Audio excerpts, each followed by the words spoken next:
पहले तो नमस्कार। और आज मुझे मीडिया के सामने आना पड़ रहा है क्योंकि एक बहुत वीडियो वायरल हो रहा है जिसमें मेरा बताया जा रहा है कि मैं किसी को धक्का मार रही हूँ और अत्याचार मेरी तरफ से हो रहे हैं। तो मैं आपको बताना चाहूँगी कि जितना भी मैंने मीडिया में 2 दिन से देखा है, क्योंकि मैं 2 दिन से मैं नहीं बोल पाई मीडिया के सामने, मेरी तबीयत ख़राब हो गई थी, मुझे काफ़ी लगी थी अंदरूनी, जिसके कारण मैं हॉस्पिटल एडमिट थी। तो कल ही 8 बजे छुट्टी मिली है मुझे शाम को। तो आज आपसे रूबरू हो रही हूँ मैं इन सब चीज़ों को लेकर, जो ही मेरे ऊपर आरोप लगाए जा रहे हैं कि मैं बड़े बुजुर्गों पर अत्याचार कर रही थी। मैं आपको बताना चाहूँगी कि उनके मैंने बयान सुने हैं। लगभग उनकी तरफ से ये आ रहा है कि 5 साल से आप अलग रह रही हो और 5 साल से कोई भी आपका आना जाना यहाँ पर नहीं है। तो मैं आपको बताना चाहूँगी कि 5 साल उनकी तरफ से 5 साल है, बट मुझे ऐसा लगता है कि हम हमेशा साथ में रहे हैं। भले ही वो जयपुर में रहे हों, जयपुर में मेरे साथ ये 2022 तक मेरे घर में ही थे। हम घूमने गए हैं, हम मम्मी के घर गए हैं, हमारे भाई हिमाचल वहाँ तक गए हैं।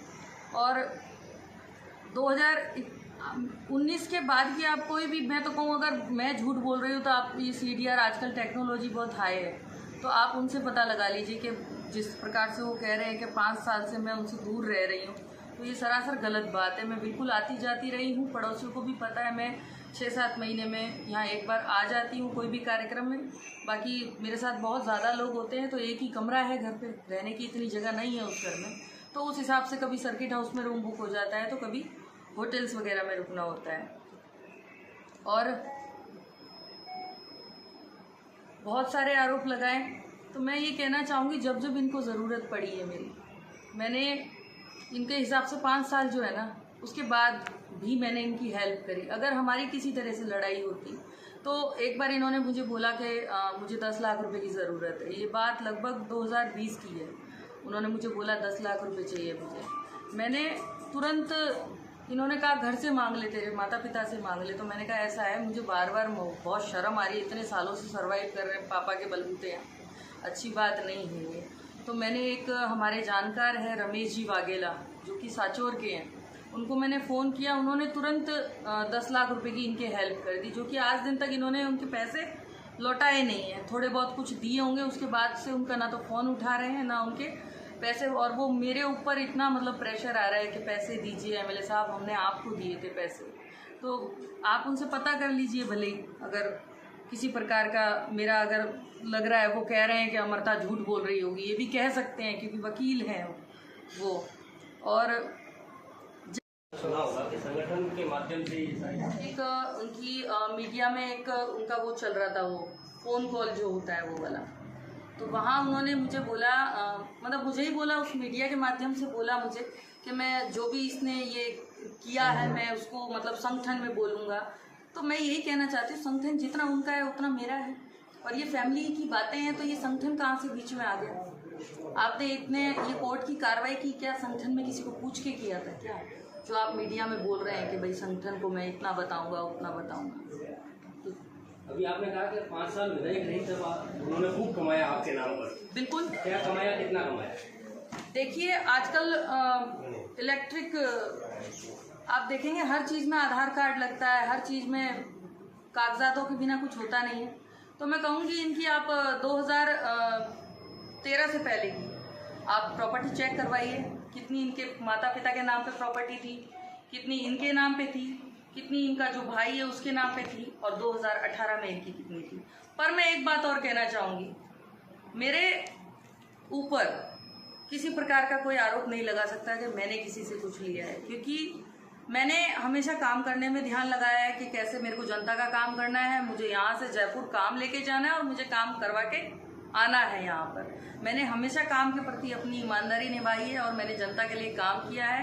कोई मुझे ये नहीं कह सकता कि हमने अमृता जी को कोई दे के काम करवाया, कोई नहीं कह सकता, क्योंकि मेरी ईमानदारी मेरी जनता जानती है और मैं जानती हूँ।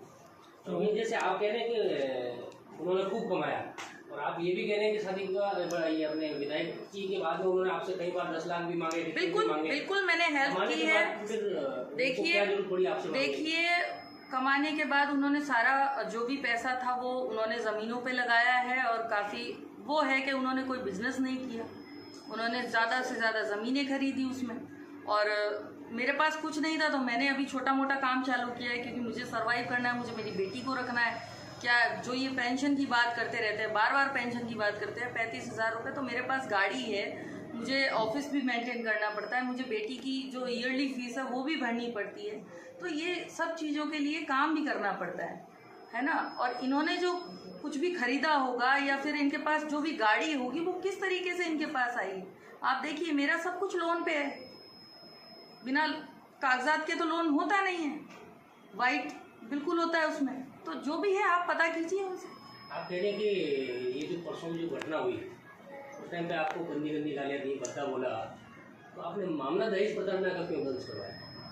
देखिए, दहेज प्रताड़ना का इन्होंने शुरू से, मेरे पापा ने इनकी हेल्प की है। जब से मेरी शादी हुई थी तब इन्होंने बताया कि हमारा ऐसा घर है, वैसा घर है, सब कुछ अच्छा बताया इन्होंने। जब मैं शादी करके आती हूँ तो मुझे कुछ मिलता नहीं है यहाँ पर, मुझे घर तक नहीं नज़र आता कि घर कहाँ गया जो बताया था। मेरे माता पिता को जो घर बताया गया था वो भी नहीं दिखाई दिया, वो घर आखिर गया कहाँ वहाँ रामदेव कॉलोनी में। फिर मेरे पापा पैसे देते हैं, फिर घर बनाते हैं, उस दौरान में 6-7 महीने तक मैं दिल्ली रहती हूँ, जब घर बन जाता है तब आती हूँ मैं इधर। और तब से लेके मैं तो कहूँगी अभी तक मेरे पिताजी मेरा घर पूरा चला रहे हैं, क्योंकि मेरी छोटी बच्ची है तो वो भी उन्होंने 2-3 साल तक उन्होंने ही संभाला है, बचपन से उसको, जब वो 2 साल की थी 4 साल तक उन्होंने ही उसको बड़ा किया है। तो ये